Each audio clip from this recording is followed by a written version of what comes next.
जमलेल्या माझ्या तमाम हिंदू बांधवांनो, भगिनींनो आणि मातांनो,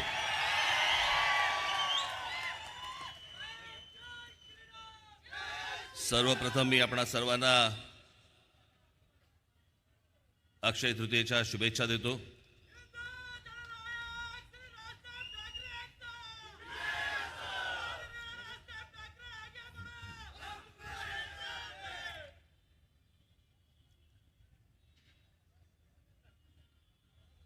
दुपार संध्याकाळच्या वेळेला विजांसकट जो काही पाऊस पडला,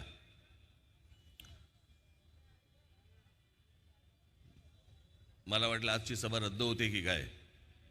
कारण मागच्या वेळेला मी जेव्हा एकदा पुण्यामध्ये आलो होतो तेव्हा आमच्या अजय शिंदेच्या इकडे, बरोबर ना, तेव्हा इतका पाऊस पडला की तिकडे तो सगळा चिखल झाला आणि मग त्या दिवशी सभा रद्द झाली. मी म्हटलं अरे बाबा आजची पण होती की काय. या सगळ्या अवकाळी पावसामुळे अनेक ठिकाणी सभा रद्द झाल्या. पण आज तुमच्या साक्षीने ही एक भव्य सभा इथे आज पुण्यामध्ये होत आहे. खरं तर निघताना मी साधा कॉटनचा झब्बा आणि लेंगा काढला होता, म्हटलं जाऊ, पण म्हटलं पाऊस पडला तर रामतेरी गंगा बैरीचा सीन नको व्हायला. पण मी आपल्या बरोबरच्याला सांगितलं जरा झब्बा काढ, कारण मी तुमच्याशी बोलत राहीन, मागचे ऐकायच्या मनस्थितीत नसतील.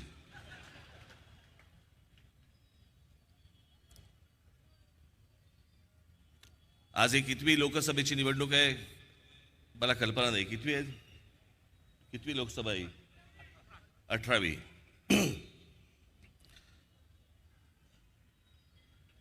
मी मध्यंतरी एक मुलाखत दिली होती, एक चॅनल आहे बोल भिडू नावाचं, आत्ता एक 7-8-10 दिवसापूर्वी. त्याच्यामध्ये मी म्हटलं होतं की मला समज नाही म्हणणार मी त्याला, पण राजकारणाची उमज ज्याला म्हणतो आपण, असा साधारणपणे तो काळ होता 1975चा काळ होता, ज्याला आणीबाणी लागली गेली. आणि त्यावेळेला अख्खा देश असा सगळा घुसळून निघत होता. मी शाळेमध्ये होतो, परंतु समजत होतो, आजूबाजूचं वातावरण पाहत होतो.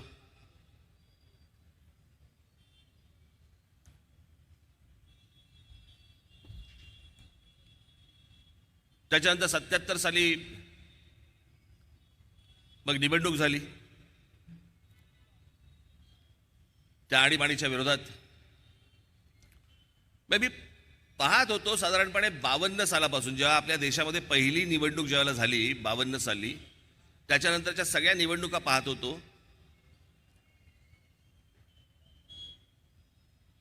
मग ती 71ची निवडणूक असेल, ती गरिबी हटवणारा होता, काहीतरी एक विषय होता.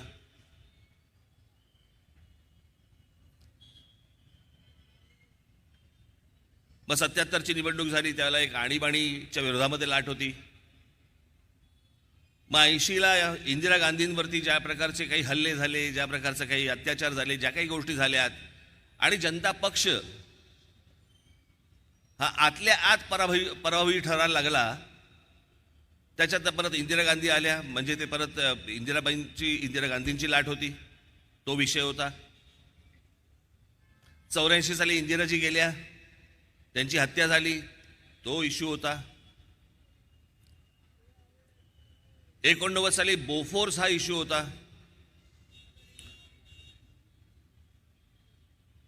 91 साली राजीव गांधींची हत्या झाली, हा इश्यू होता.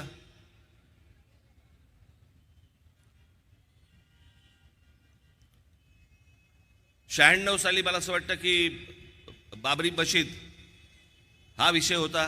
बाबरी मशीदचा ढाचा पडला होता त्यावेळेला 92-93 दंगली बिंगली झाल्या होत्या, बॉम्बस्फोट झाले होते. 98ला कांदा विषय होता, कांदा महागला आणि तो विषय झाला होता तेव्हा. 99ला कारगिल विषय झाला आणि त्याचबरोबर विदेशी बाई, परदेशी बाई म्हणून शरद पवार बाहेर पडले आणि आतमध्ये गेले परत.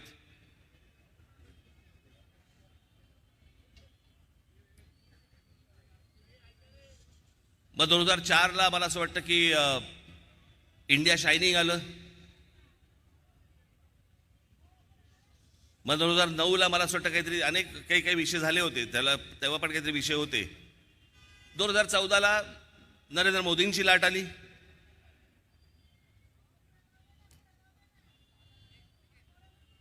तो विषय होता, तो इश्यू होता. 2009ला मग ते सगळं पुलवामा बिलवामा वगैरे ह्या सगळ्या गोष्टी झाल्या, त्याचा इश्यू होता. ही मी पहिली निवडणूक बघतोय, इतक्या वर्षातली मी ही पहिली निवडणूक बघतोय ज्याला इश्यूच नाहीये, ज्याला विषयच नाहीये. आणि ते विषय नसल्यामुळे प्रत्येक जण आई बहिणीवरनं आपापल्या काढतोय सगळं. एकेकाची भाषणं बघत होतो, एक एक जण बोलताना पाहत होतो. ही सगळी भाषणं आणि या सगळ्या गोष्टीतनं महाराष्ट्र असा कधी नव्हता हो. या सगळ्या गोष्टी बाहेरच्या राज्यात चालू शकतात, इतर राज्यांमध्ये चालू शकतात, परंतु ह्या सुसंस्कृत महाराष्ट्रामध्ये अशा प्रकारच्या भाषा आणि अशा प्रकारच्या भाषणांमधनं शिव्या आणि सगळ्या गोष्टी, असा महाराष्ट्र कधी नव्हता.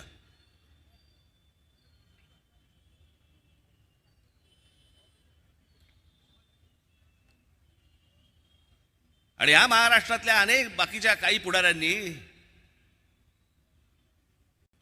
वेगळ्याच विषयांमध्ये तुम्हाला गुंतवून ठेवायचं ठरवलंय, वेगळ्याच, ज्याचा प्रगतीशी संबंध नाही आहे. आज नवीन अनेक तरुणी आज विचार करतायत, त्यांच्या भविष्याचा विचार करतायत, त्यांचे पालक त्यांच्या भविष्याचा विचार करतायत.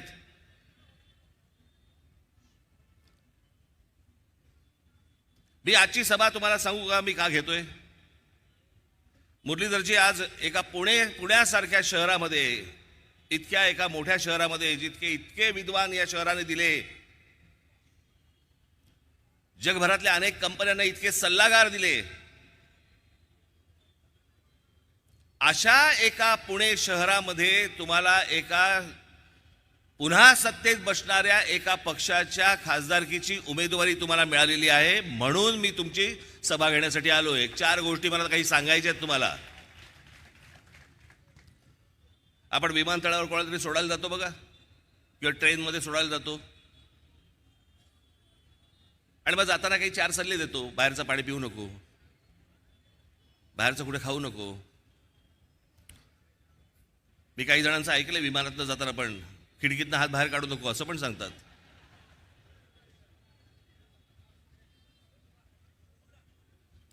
पण मला असं वाटतं की आपल्या या सगळ्या नियोजन शून्य गोष्टींमुळे अनेक वेळेला आपल्या शहरांची जी शहरं बर्बाद होत आहेत, जी डोळ्यात देखत बर्बाद होताना दिसत आहेत,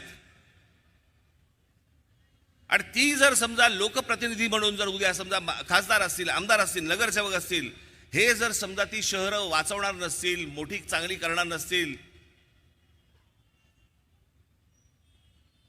मी 2014 साली एक छोटी डॉक्युमेंटरी केली होती एस्थेटिक वरती, युट्यूबवरती असेल बघा तुम्ही ती.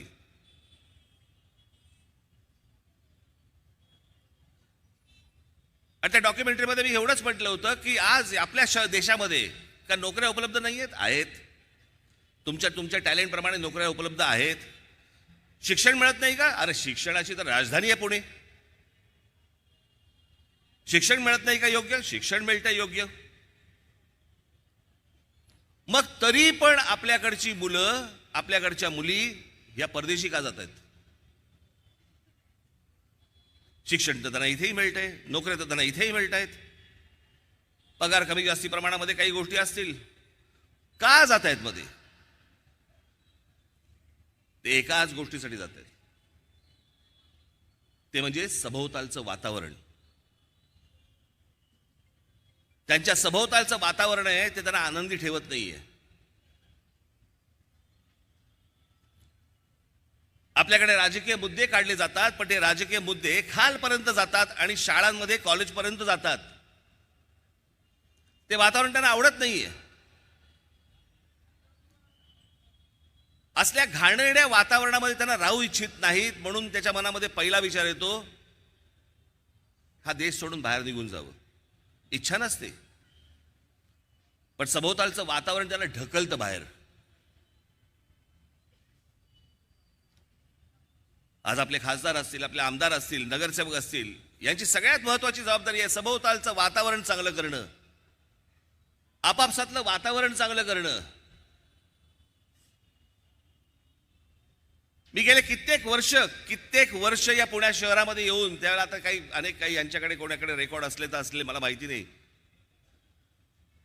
त्यावेळेला एवढे चॅनल पण नव्हते. पण मी तेव्हा सांगायचो, मी जेव्हा पुणे छोटं होतं, जेव्हा लहान होतं, की मुंबई शहर बर्बाद व्हायला एक काळ गेला. वेडं वाकडं वाढायला लागलं शहर.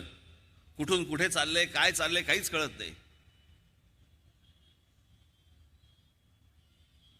पण मुंबई शहराची वाट लागायला एक काळ गेला. पुणे शहराची वाट लागायला वेळ नाही लागणार. आणि छोट्या का पायाभूत सुविधा उद्या उपलब्ध झाल्या की ते शहर बर्बाद व्हायला लागतं, जर नियोजन नसेल तर.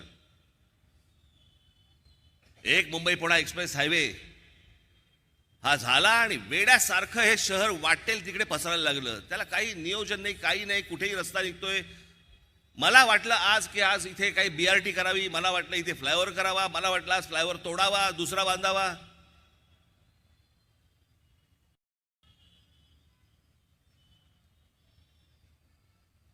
काल परवाकडे मी बघत होतो, पुणे शहर, फक्त पुणे महानगरपालिका, एवढीच फक्त गोष्ट बोलतोय, पुणे महानगरपालिका या शहराची लोकसंख्या आहे 70 लाख.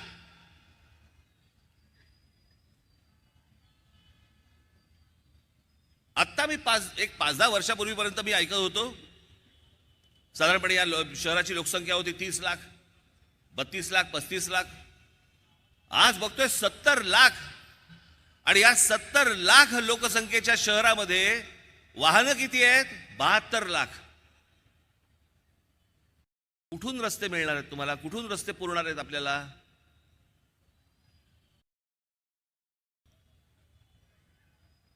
ही सार्वजनिक बसेसची व्यवस्था जी आपली असते, आता मेट्रो सुरू झाली आहे. मी मागे मेट्रो सुरू करताना मी आपल्याच अधिकाऱ्यांना सांगितलं होतं, म्हटलं एक सुरू करून बघा पहिल्यांदा पुणेकर जात आहेत का. प्रत्येक शहराची एक मानसिकता असते. मुंबईमध्ये रेल्वेने प्रवास करणं, BSTने प्रवास करणं वर्षानुवर्ष चालू आहे. पुणेकरांची काय परिस्थिती आहे?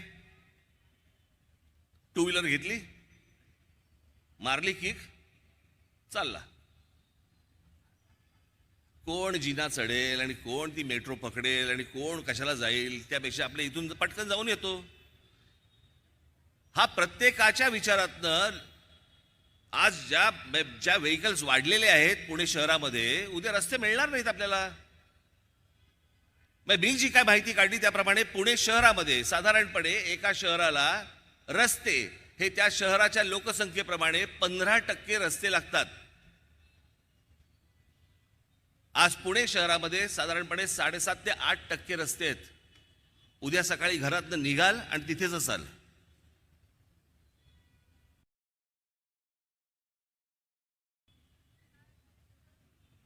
गेल्या 10 वर्षामध्ये साधारणपणे 30 लाख लोक बाहेरून आले या शहरामध्ये. 30 लाख.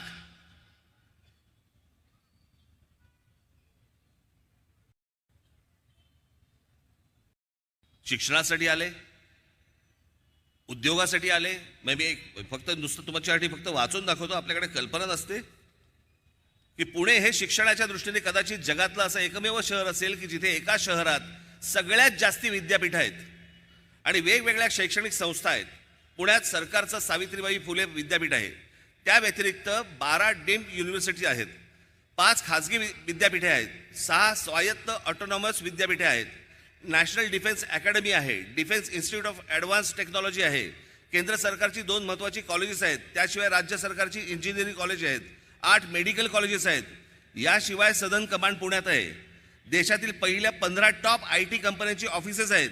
पुण्यात 5,80,000 मीडियम आणि स्मॉल स्केल इंडस्ट्री आहे, ज्यांची अंदाजे दिल्लीला कर म्हणून किती भरतं माहिती आहे तुम्हाला? 75 ते 80 हजार कोटी रुपये भरतं.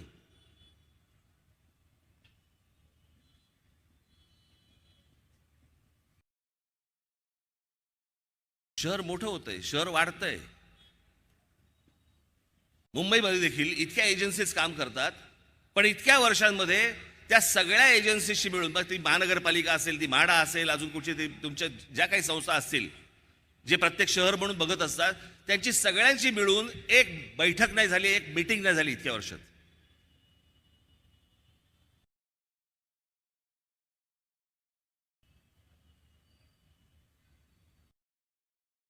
माझ्या आपल्या नगरसेवकांना, माझ्या आपल्या आमदारांना, माझ्या भावी खासदारांना माझी विनंती आहे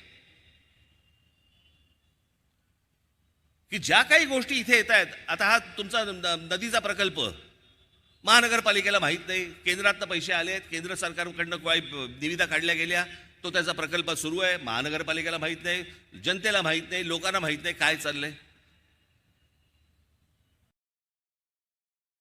तुम्ही उद्या खासदार होणार आहात, आपल्यातले तुमच्यामधले अनेक जण उद्या आमदार होणार आहेत, नगरसेवक होणार आहेत. नुसता नगरसेवक झालो, आमदार झालो, खासदार झालो म्हणून होत नाही, भागत नाही. या शहरांचं जर समजा नियोजन जर समजा आज नाही झालं, ही फुटतील शहरं, उद्ध्वस्त होतील. आणि या शहरांकडे नीट लक्ष दिलं जाऊ नये, बाकीच्या गोष्टींमध्ये करावं म्हणून इकडचे अनेक नेते हे तुम्हा आम्हाला सगळ्यांना इथे जातीपातीमध्ये गुंतवून ठेवतायत.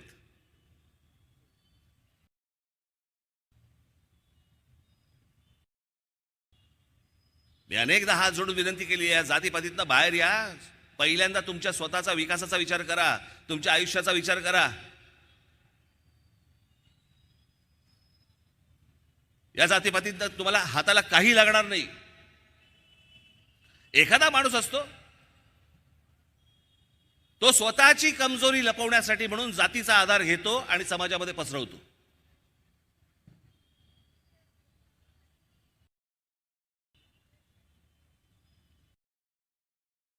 लहान असल्यापासून या शहरामध्ये आलो मी, 71-72 सालापासून मी या शहरामध्ये आलो. एक टुमदार सुंदर असं पुणे होतं, छान बागा होत्या, तलाव होते, वातावरण छान होतं, गर्दीने भरलेलं नव्हतं.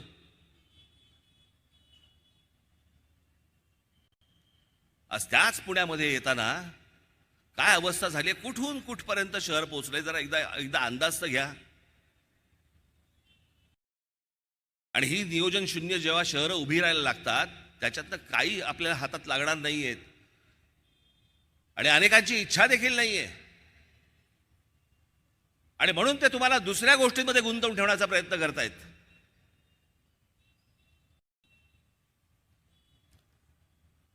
मी मागे सांगितलं होतं ना की ज्यावेळेला शरद पवार साहेबांनी ज्यावेळेला राष्ट्रवादी काँग्रेसची स्थापना केली 1999 साली, आज राष्ट्रवादी काँग्रेसचे पण लोक इथे आहेत, पण ते अजितदादांबरोबर आहेत.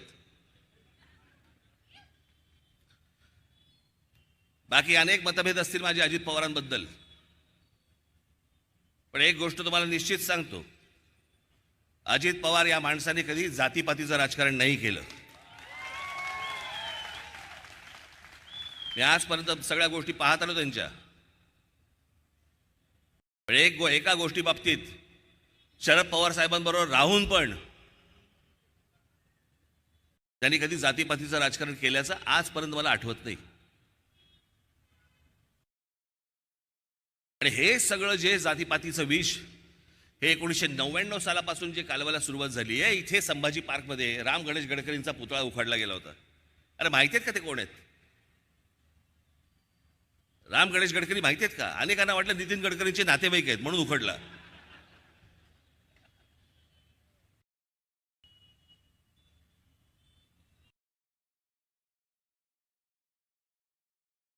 काही माहिती नाही, काही कशाला संबंध नाहीये. पण ह्या सगळ्या गोष्टी, ते जेम्स लेन प्रकरण आणलं गेलं, त्या जेम्स लेन प्रकरणामधनं विष कालवलं गेलं. कोण कुठचा जेम्स लेन? बरं, तो जेम्स लेन मुलाखती देतोय, तो सांगतोय की मी इथल्या कुठच्याही माणसाचं कधीच नाव घेतलं नाही आणि मी कोणाला भेटलो पण नव्हतो, हे त्याच्या मुलाखतीत तो सांगतोय. पण तोपर्यंत तुमच्यात विष कालवून झालं होतं. का विष कालवलं गेलं? कारण तुम्ही जातीकडे पाहावं आणि आम्हाला मतदान करत राहावं तुम्हाला लागते कशाला चांगलं शहर होण्याशी मतलब काय तुम्हाला? तुमच्या पिढ्या जन्माला येतील, जिवंत राहतील, म्हाताऱ्या होतील, मरतील.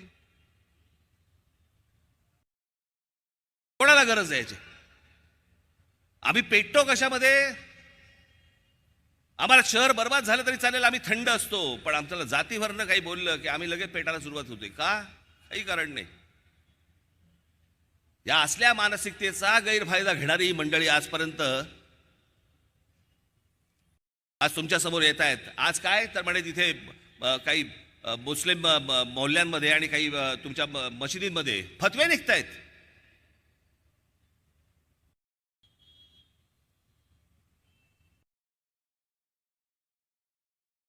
काँग्रेसच्या उमेदवारांना सगळ्या मुसलमान समाजांनी मदत करावी, मतं द्यावीत. अनेक मुसलमान आहेत जे सुज्ञ आहेत, ज्यांना अकल आहेत,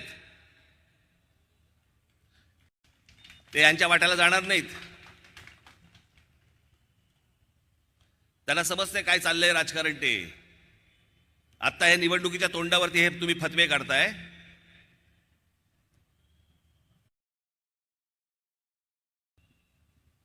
समजले कोण हे तुम्ही? मुस्लिम समाजाला काय समजलात तुम्ही?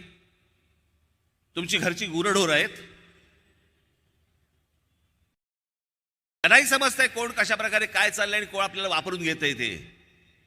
पण बघा, निवडणुकीच्या तोंडावरती फतवे काढले जात आहेत. काँग्रेसला मतदान करा, उद्धव ठाकरेंच्या शिवसेनेला मतदान करा.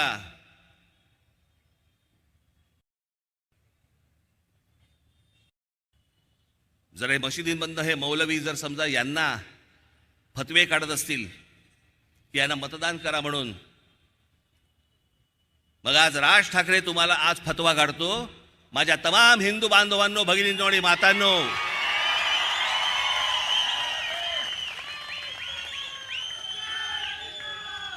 मुरलीधर मोहोळ असतील, भारतीय जनता पक्षाचे काही अजून इतर कुठचे शिंदेचे, अजित पवारांचे जे उमेदवार असतील, त्यांना भरघोस मतांनी मतदान करा. ही जी अनेक लोकांची जी चळवळ चालू आहे ना, चळवळ काँग्रेसला मतदान करण्याच्या दृष्टिकोनातनं, हे कशासाठी? कारण गेल्या 10 वर्षामध्ये तोंड वरती नाही काढता आलं यांना.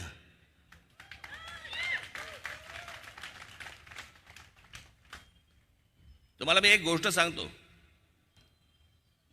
नरेंद्र मोदी, भारतीय जनता पक्षाचं केंद्रातलं सरकार, माझ्या काही गोष्टींबद्दलचे मतभेद आहेत, ते राहणार.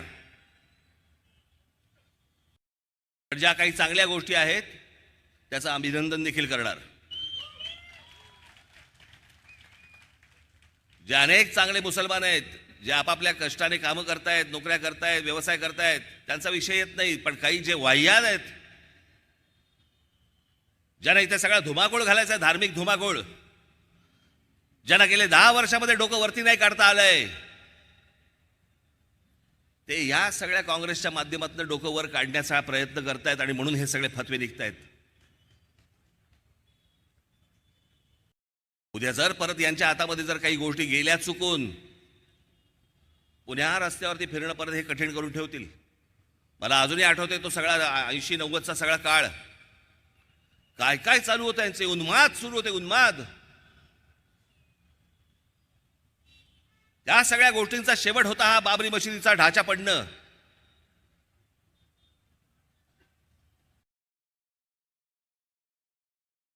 पण तो ढाचा पडल्यानंतर मला कधीच वाटलं नव्हतं की या देशामध्ये राम मंदिर घडेल, बनेल.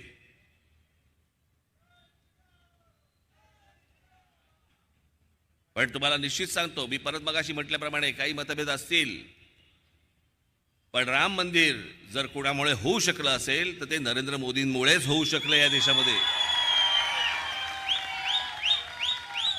जो माझा कारसेवक त्यावेळेला गेला, मुलायम सिंग यादवच्या लोकांनी, पोलिसांनी ज्याला गोळ्या घालून ठार मारले ज्याला कारसेवकांना, आणि त्यांची शरयू नदीमध्ये ज्याला प्रेत फेकून दिली गेली होती, माझ्या डोळ्यासमोर आजही आहे ते चित्र.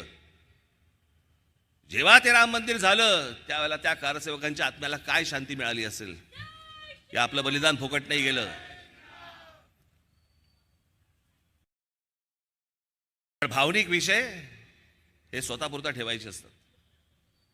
तुमचं मत, तुमच्या गोष्टी ह्या सगळ्या मतपेटीमधनं व्यक्त व्हायला पाहिजेत. पण सगळ्यात महत्त्वाची गोष्ट म्हणजे तुम्ही आपल्या नगरसेवक असतील, आमदार असतील, खासदार असतील, यांच्याकडनं तुम्ही पहिल्यांदा त्यांना प्रश्न विचारले पाहिजेत की माझ्या शहराच्या नियोजनाचं काय चाललंय. आणि मी आपल्याला पण सांगू इच्छितो, या इकडे या. ज्या पुणे शहरातल्या लोकांकडनं अनेक तज्ज्ञ लोक इथे राहतात, अनेक विद्वान लोक इथे राहतात, या शहराची मांडणी कशा प्रकारे झाली पाहिजे, कशा प्रकारे याला पाणी पुरवठा झाला पाहिजे, कशा प्रकारे याची आरोग्य व्यवस्था असली पाहिजे, कशा प्रकारचे इथे रस्ते, फ्लायओव्हर, ब्रिजेस हे झाले पाहिजेत, या माझ्या पुण्यामधल्या जनतेला सुखाने कसं नांदता आलं पाहिजे, घरातनं बाहेर पाऊल ठेवल्यावरती सुखासमाधानाचा श्वास घेता आला पाहिजे. मी एका चांगल्या शहरामध्ये राहतोय, हे चित्र उभं करण्याचं काम, जबाबदारी ही तुम्हा लोकांवरती आहे.